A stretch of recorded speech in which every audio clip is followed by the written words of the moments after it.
Bismillahirrahmanirrahim. Welcome to the next lecture of Programming Fundamental.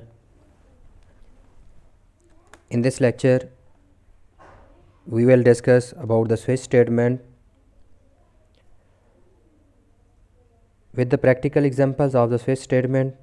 We already discussed decision control structure, if else, multiple if else, nested if else. Switch statement is the best alternative of the multiple if else statement. We already discussed multiple if else statement in previous lecture. Switch statement is used when we have multiple alternatives and want to execute only single alternative. कि जहाँ मेरे बच्चे हमारे पास क्या हों, multiple alternatives मौजूद हों और उनमें से हम कोई एक सिंगल अल्टरनेटिव क्या करना चाहते हों, एग्जीक्यूट करना चाहते हों, तब हमारे पास हम क्या यूज़ करेंगे, स्विच स्टेटमेंट यूज़ करेंगे. जैसे मैं अभी आप लोग को डिफरेंट एग्जांपल के साथ एग्जीक्यूट करके दिखाऊंगा, समझाऊंगा, तो आप लोगों को आइडिया हो जाएगा कि where we want to implement the switch statement instead of multiple if else statements. Break statement, we can't use any expression with the case statement. किसी भी केस स्टेटमेंट के साथ हम कोई एक्सप्रेशन नहीं यूज़ कर सकते. इसका क्या मतलब है, मैं अभी आप लोगों को जब एग्जांपल प्रोग्रामिंग एग्जांपल पे लेके जाऊंगा तो आप लोगों को सारी चीज़ें प्रैक्टिकली करके दिखाऊंगा कि देखिए मैंने यहाँ पे केस एक्सप्रेशन यूज़ करने की कोशिश की तो मेरे पास वहाँ केस स्टेटमेंट के साथ मुझे अलाउ नहीं करता. Break statement is use with the case statement to early terminate with the switch statement. मेरे बच्चे, हम हर केस स्टेटमेंट के साथ कोशिश करते हैं ब्रेक स्टेटमेंट यूज़ करें ताकि जब एक कंडीशन हमारी ट्रू हो जाए तो हमारे नेक्स्ट ऑप्शन के ऊपर नेक्स्ट केस स्टेटमेंट हमारी चेक ना करे. तो इससे हमारा टाइम सेव हो जाता है. जैसे मैं अभी आप लोगों को करके दिखाऊंगा कि वो एग्जीक्यूट कर रहा होगा और उससे नीचे वाले भी हमारे केस स्टेटमेंट को नहीं एग्जीक्यूट चेक करेगा लेकिन उसकी स्टेटमेंट एग्जीक्यूट करता जाएगा, तो which is problematic. So we use break statement with the switch statement. तो switch statement, break statement is a compulsory part of the switch statement, otherwise it create wrong result or different results. We can use multiple statements with the single case statement. कि हमारे पास single switch statement के साथ हमारे पास multiple हम case statement क्या कर सकते हैं, यूज़ कर सकते हैं. और इसके साथ साथ we can use multiple statements with the single case statements. It's mean कि हम एक केस स्टेटमेंट के साथ एक से ज़्यादा स्टेटमेंट भी हम क्या यूज़ कर सकते हैं, एक केस के साथ हम मल्टीपल स्टेटमेंट यूज़ कर सकते हैं. जैसे कि मैं अभी आप लोगों को इफ़ के साथ हमने देखा था कि अगर एक से ज़्यादा स्टेटमेंट लगानी है तो हमें ब्रैकेट लगानी पड़ती है, यहाँ पे लगाने की ज़रूरत नहीं है. Default statement can B use at the end of the switch statement. Switch statement के साथ हम क्या यूज़ करते हैं, डिफ़ॉल्ट स्टेटमेंट कोई ना कोई यूज़ करते हैं. तो बच्चे यहाँ पे इसका सिंटैक्स आप लोग देख लें कि इसका सिंटैक्स क्या है. इसके सिंटैक्स में ये स्विच जो है हमारे पास ये कीवर्ड है जो आप लोगों ने क्या करना होता है, एज इट इज़ लिखना है. यहाँ पे हम कोई ना कोई एक्सप्रेशन लिखते हैं या वो वेरिएबल का नाम लिखते हैं जिसकी बेस पर हमने क्या करना है, स्विच करना है. एक जगह से एक केस से दूसरे केस के ऊपर हमने स्विच करना है. वहाँ पे हम वो कोई एक्सप्रेशन या वेरिएबल क्या करेंगे, यूज़ करेंगे. तो यहाँ पे जो उसकी ब्रैकेट में हमारे पास केस, जैसे मैं अभी आप लोग को एग्जांपल पे ले जाऊँगा तो आप लोग क्लियर हो जाएगा. उसके बाद हम कोई एक्सप्रेशन लिखेंगे, ठीक है, या वो वैल्यू लिखेंगे, एक्सप्रेशन वैल्यू लिखेंगे जिसकी बेस पर हमने क्या करना है, उसको चेक करना है. उसके बाद हमने क्या यूज़ करनी है, ब्रेक स्टेटमेंट. इसके बाद हमारे पास case, expression value, same break statement, यानी मल्टीपल केस स्टेटमेंट हो सकती है हमारी. और एंड में हम क्या लिखेंगे, डिफ़ॉल्ट, और उसकी फिर क्या लिखेंगे, स्टेटमेंट. तो आप लोग को ये सारी चीज़ें जब हम करेंगे तो आप लोगों को क्लियर हो जाएगा. मैं अभी आप लोगों को एक एग्जांपल की तरफ लेके जाता हूँ. एग्जांपल हमारी हमें ये बताएगी कि हमने किस तरह क्या करना है, इसको एग्जीक्यूट करना है. नेट मैंने एक सिंपल सी एग्जांपल लिखी है कि एक वेरिएबल लिया जो मैं स्विच स्टेटमेंट के साथ जिसकी बेस पर मैंने क्या करना है, आगे स्विच करना है. तो मैंने इंटीजर टाइप का वेरिएबल लिया ch कि यूज़र से एक वैल्यू गेट करूँगा, ठीक है. जैसे अभी मैं एक और एग्जांपल भी करके दिखाऊंगा. ये तो मेरी एज इट इज़ ये वाली स्टेटमेंट मैं ऐसे हर प्रोग्राम में आप लोगों के साथ एग्जीक्यूट करके दिखा रहा हूँ. वेलकम टू द BGU सबकम बलोदरा, we are studying programming fundamental, ठीक है. तो ये हमारे पास यहाँ से मैंने कहा यूज़र से मैं एक वैल्यू लूँगा, इंटर योर चॉइस. यूज़र अपनी चॉइस इंटर करेगा जो भी मैं उसको ch के अंदर स्टोर कर रहा हूँ. अब मैं यहाँ स्विच स्टेटमेंट यूज़ कर रहा हूँ, स्विच ch, यानी इस ch जो हमारा एक वेरिएबल है, चॉइस के लिए मैंने एक वेरिएबल लिया है, उसकी बेस पर मैं क्या कह रहा हूँ कि इसको स्विच करे, एक जगह से दूसरी जगह पे लेके जाए, ठीक है। तो ये मेरा वो एक्सप्रेशन है या वो वेरिएबल है जिसकी बेस पर मैंने क्या कराना है, स्विच करना है। तो हमने यहाँ पे वो एक्सप्रेशन या वेरिएबल लिखना होता है। तो यहाँ पे आप देखें केस 1, ये 1 क्या है, इट्स मीन कि ये बता रहा है कि अगर इस सी एच के अंदर जिसकी बेस पर मैं स्विच कर रहा हूँ उसमें 1 है, यानी पहला केस मैं लिख रहा हूँ कि अगर केस जिसकी बेस पर मैं स्विच कर रहा हूँ उस वेरिएबल के अंदर सी एच के अंदर अगर 1 है तो आप यहाँ पे सी आउट करा दो your selected choice is first. इसी तरह केस 2, यानी अगर मेरे पास मैं कह रहा हूँ कि उसी के अंदर केस वैल्यू सी एच के अंदर कौन सी है जो यूज़र ने एंटर की है वो 2 है, तो ये मुझे डिस्प्ले करा दे your selected choice is second. इसी तरह केस 3, तो your selected choice is third. तो सेम सो ऑन मैंने 10 तक क्या कर दिया, ये इम्प्लीमेंट कर दिए, ठीक है। और एंड में मैंने क्या लिखा यहाँ पे डिफ़ॉल्ट, ठीक है। ये हमारे पास क्या है, सी आउट इनवैलिड चॉइस, यानी अगर इन 10 के अलावा कोई और वैल्यू यूज़र इंटर करेगा तो ये मुझे डिस्प्ले कर देगा इनवैलिड चॉइस। बाकी मैं इसके अंदर क्या क्या प्रॉब्लम्स हैं मैं भी आप लोगों को सारी चीज़ें इसकी करके दिखा दूँगा कि क्या क्या प्रॉब्लम्स आ रही हैं। और हम ब्रेक स्टेटमेंट मैं अभी इसके अंदर नहीं यूज़ कर रहा ताकि मैं आप लोगों को ये समझा सकूं कि why break statement is compulsory with the switch statement with the every case statement. तुम्हारी हर केस स्टेटमेंट के साथ ब्रेक स्टेटमेंट क्यों लगाना ज़रूरी है, ठीक है। Break statement basically early terminate the switch statement, यानी जहाँ ब्रेक स्टेटमेंट आ जाएगी तो हम स्विच स्टेटमेंट से बाहर निकल आएंगे। तो हमने अभी इसको एग्जीक्यूट करते हैं तो आप लोगों को क्या हो जाएगा, इसका आइडिया हो जाएगा कि कैसे हमारे पास। मैं अभी पहले तो सबसे पहले तो मैं ऐसी वैल्यू देता हूँ जो मेरी रेंज से बाहर है। 56 मैंने एंटर किया तो मुझे यहाँ पे एंड में शो करा रहा है invalid choice, default value show करा रहा है। डिफ़ॉल्ट के अंदर मैंने जो भी शो कराया वो वैसे का वैसे शो करा रहा है। अब मैं इसको दोबारा एग्जीक्यूट करता हूँ, ठीक है। अब मैंने इसके अंदर क्या इंटर कर दिया मेरे बच्चे, मैंने सपोज 10 इंटर कर दिया तो मुझे यूर सिलेक्टेड चॉइसेस 10th, ठीक है, क्योंकि हमारे पास डिफ़ॉल्ट के ऊपर नहीं गया और यहाँ मुझे क्या कर दिया उसने, क्योंकि जो भी केस आ गया, ठीक है। बल्कि यहाँ पे देखें कि यहाँ मैंने अगर 10 इंटर किया है तो मुझे 2 मैसेज शो कर रहा है, आई थिंक सो। अभी अब आप लोगों ने रिज़ल्ट देखा होगा, मैंने 10 इंटर किया था तो मुझे यहाँ पे कह रहा है your selected choice is 10th और उससे नीचे इनवैलिड चॉइस वो भी शो कर रहा है, जो कि नहीं शो करना चाहिए। मैं अगर इसको दोबारा एग्जीक्यूट करता हूँ तो मेरे पास यहाँ पे देखें मैं 5 इंटर कर देता हूँ। अब यहाँ पे देखें मुझे सिर्फ ये शो करना चाहिए था your selected choice is 5th, लेकिन वो नीचे वाली भी शो कर रहा है your selected choice is 6, your selected choice is 7, 8, 9, 10th and invalid choice. अब हो क्या रहा है, ठीक है, what is the problem is there. Problem हमारे पास यहाँ पे क्या है कि हमने इस प्रॉब्लम को कैसे सॉल्व करना है।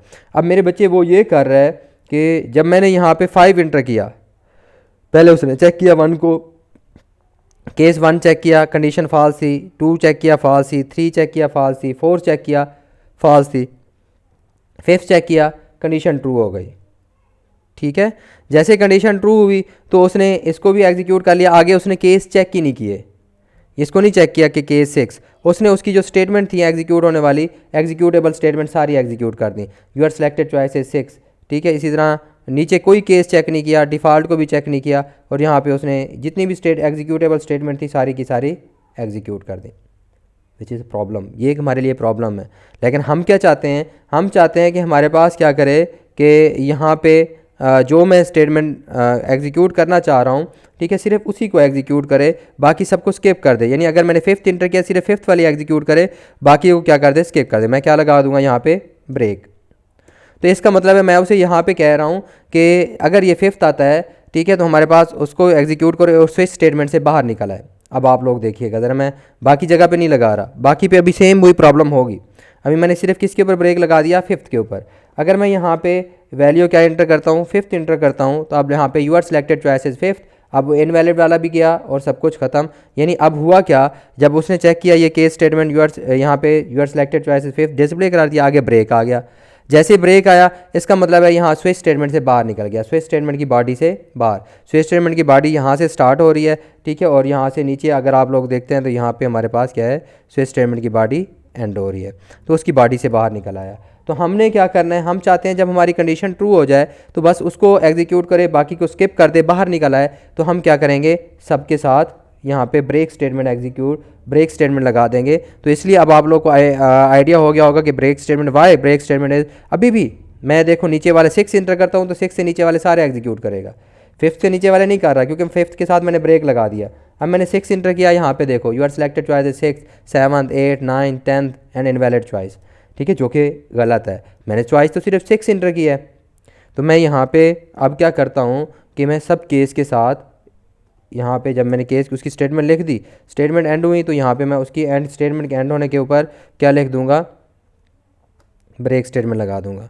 तो जब मैं ब्रेक स्टेटमेंट सबके साथ लगा दूंगा, ठीक है, तो अब मेरी उससे नीचे वाली एग्जीक्यूट नहीं करेगा क्योंकि उससे बाहर निकल आएगा। तो इसलिए आप लोगों ने साथ साथ क्या करनी है, इनके साथ ब्रेक स्टेटमेंट एग्जीक्यूट करनी है। अब मैं ब्रेक स्टेटमेंट लगानी है। अब मैं यहाँ पे देखूंगा ब्रेक स्टेटमेंट जहाँ पे भी यूज़ करेंगे, ज़रूरी नहीं है कि सिर्फ स्विच स्टेटमेंट में, इवन के लूप्स के अंदर भी अगर आप लोग ब्रेक स्टेटमेंट यूज़ करेंगे तो ब्रेक स्टेटमेंट जैसे ही एग्जीक्यूट होगी तो हमें लूप की बॉडी से बाहर ले आएगी, ठीक है। तो लूप को अर्ली टर्मिनेट कर देगी। जहाँ पे भी हमने किसकी बॉडी से बाहर निकलना है तो उसे वहाँ पे क्या लगा देंगे, हम ब्रेक स्टेटमेंट लगा देंगे, ठीक हो गया। तो अब मेरे बच्चे यहाँ पे मैं कोई भी वैल्यू एंटर करूँगा तो यहाँ पे एक बात तो अब आप लोगों को समझ आ गई कि ब्रेक स्टेटमेंट हम कैसे यूज़ करते हैं और कहाँ पे यूज़ करते हैं, ठीक है। अब मैं इसको एग्जीक्यूट करूँगा, मैं कोई भी वैल्यू एंटर करता हूँ, 6 एंटर करता हूँ, 5th एंटर करता हूँ, तो सिर्फ एक मैसेज शो करेगा, यू आर सिलेक्टेड चॉइस 6, ठीक है। इनवैलिड भी नहीं शो कर रहा।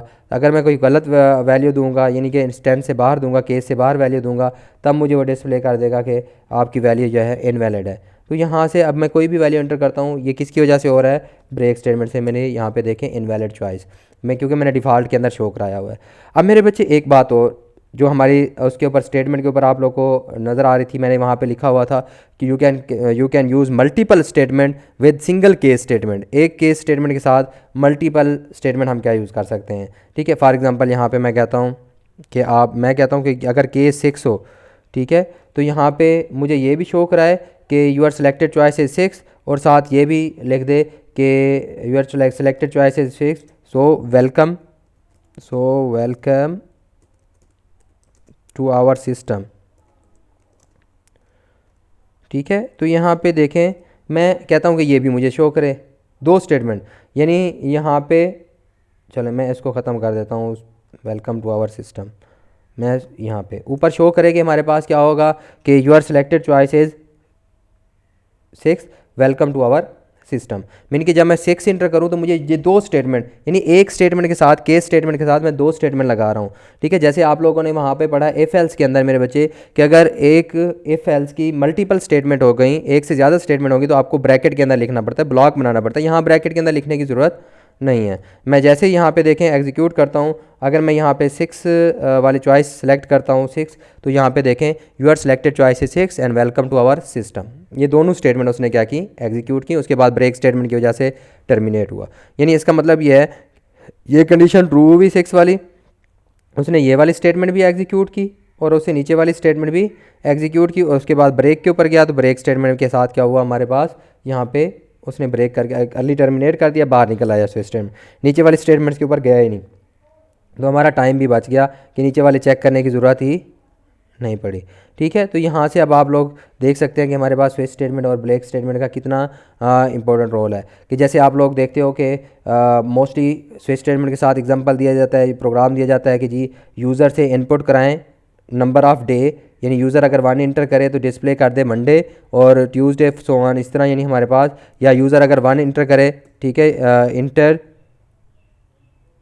यूर डे नंबर क्या करें, इंटर करें। तो यहाँ पे अगर यूज़र, ठीक है, CH के अंदर इंटर कर देता है 1, तो मैं कहता हूँ वहाँ पे डिस्प्ले करा दे कि आप लोगों ने क्या किया, फ्राइडे, डे इज़ फ्राइडे, ठीक है। इसी तरह हमारे पास डे इज़ फ्राइडे। तो इसी तरह अगर मैं कहता हूँ यूज़र क्या इंटर करता है, 2 इंटर कर देता है, तो वहाँ पे डिस्प्ले करा दे day is Saturday and so on. जितने भी हमने क्या करना है, इन सबको मैं यहाँ पे डिस्प्ले करा देता हूँ डे इज़ सैटरडे, ठीक है। यहाँ से अगर 3 इंटर करता है तो मैं कहता हूँ यूज़र अगर 3 इंटर कर रहा है तो यहाँ पे वो क्या डिस्प्ले करा दे, मुझे यहाँ पे डिस्प्ले करा दे डेज इज़ संडे, ठीक हो गया।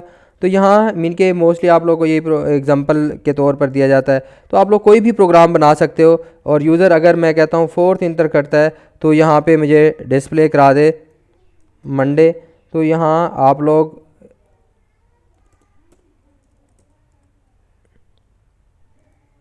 अगर 5 इंटर करता है तो ट्यूसडे,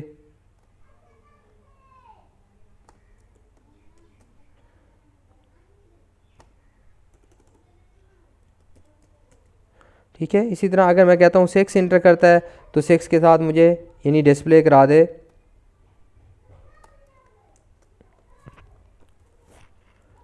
वेंसडे,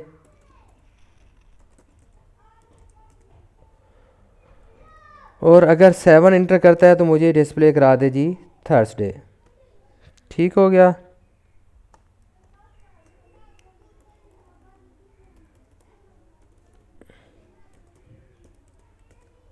मैं कहता हूँ थर्सडे मुझे डिस्प्ले करा दे, तो यहाँ पे और डिफ़ॉल्ट के अंदर मैं कहता हूँ कि इनवैलिड चॉइस मुझे वैसे क्या वैसे डिस्प्ले करा दे, डिफ़ॉल्ट के अंदर सेम रहे।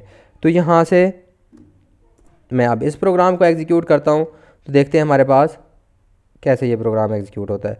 ठीक है, मैंने यहाँ पे एंटर कर दिया 2, तो मुझे क्या डिस्प्ले करा रहा है, डेज सैटरडे। ठीक है, इसी तरह मैं अगर एंटर करता हूँ 7 एंटर कर देता हूँ, मैंने 7 एंटर किया तो मुझे थर्सडे। ठीक है, अगर मैं 1 एंटर करता हूँ तो मुझे डिस्प्ले करा देगा फ्राइडे। तो यहाँ से हमारे पास यानी ये बेसिकली क्या है, switch break statement is the alternative of switch statement, switch statement is the alternative of multiple if else statement, और break statement can be used with the switch statement, but बल्कि मैं ये कहूँगा कि break statement is compulsory used with the switch statement. इसके switch statement के साथ आप लोगों ने ये लाजमी तौर पर क्या करनी है, यूज़ करनी है। तो इसका सिंटैक्स मैं आप लोगों को दोबारा समझा देता हूँ। जिस वेरिएबल की बेस पर आप ये स्विच स्टेटमेंट एज अ हमारे पास क्या है, कीवर्ड है, और उसके बाद आप लोगों ने यहाँ पे एक्सप्रेशन लिखना होता है जिसकी बेस पर आपने स्विच करना है, और उसकी यहाँ पे केस के साथ वैल्यूज़। और एक मैंने वहाँ पे स्टेटमेंट पे लिखी हुई थी कि we can not use expression with the case statement, case statement के साथ एक्सप्रेशन नहीं लिख सकते। यानी इसका मतलब है मैं ये इस तरह नहीं लिख सकता, मैं कहता हूँ CH इज़ ग्रेटर देन, ठीक है, 5, कि अगर मेरा ये CH वैल्यू जो वैल्यू है वो अगर 4 से बड़ी हो तो तब ये काम करे। मैं इस तरह की कोई कंडीशन नहीं लगा सकता। देखिए मैं यहाँ पे जैसे ही एग्जीक्यूट करने लगूँगा तो ये मुझे क्या दे देगा, एरर दे देगा। ठीक हो गया। तो यहाँ से हमारे पास यहाँ कोई आपने क्या देनी है, कांस्टेंट वैल्यू देनी है। अब मैं वहाँ पे दोबारा वापस वैसे लिखा है तो अब मुझे कोई एरर नहीं दे रहा, कोई मसला नहीं कर रहा। ठीक है, तो अगर मैं यहाँ पे 4 इंटर कर देता हूँ तो हमारे पास क्या है, डेज मंडे। तो ये मेरे पास मेरे बच्चे ये स्विच स्टेटमेंट का काम था कि स्विच स्टेटमेंट हमारे पास कहाँ पे हम यूज़ कर सकते हैं और कैसे यूज़ कर सकते हैं। Wish you best of luck for your upcoming lecture. इनको आप लोगों ने प्रैक्टिकली परफॉर्म करना है। जीते रहें, खुश रहें, अल्लाह आप लोगों को खुश रखे। दुआओं में ज़रूर याद रखिएगा और हमेशा ये दुआ ज़रूर कीजिएगा कि अल्लाह ताला मुझे मेरा फ़र्ज़ अदा करने की तौफीक दे। थैंक यू वेरी मच, अल्लाह हाफिज़। अगर आप लोग को ये समझ आया है और समझते हैं कि किसी और का फ़ायदा हो सकता है, शेयर कीजिएगा, कमेंट कीजिएगा। अल्लाह हाफिज़।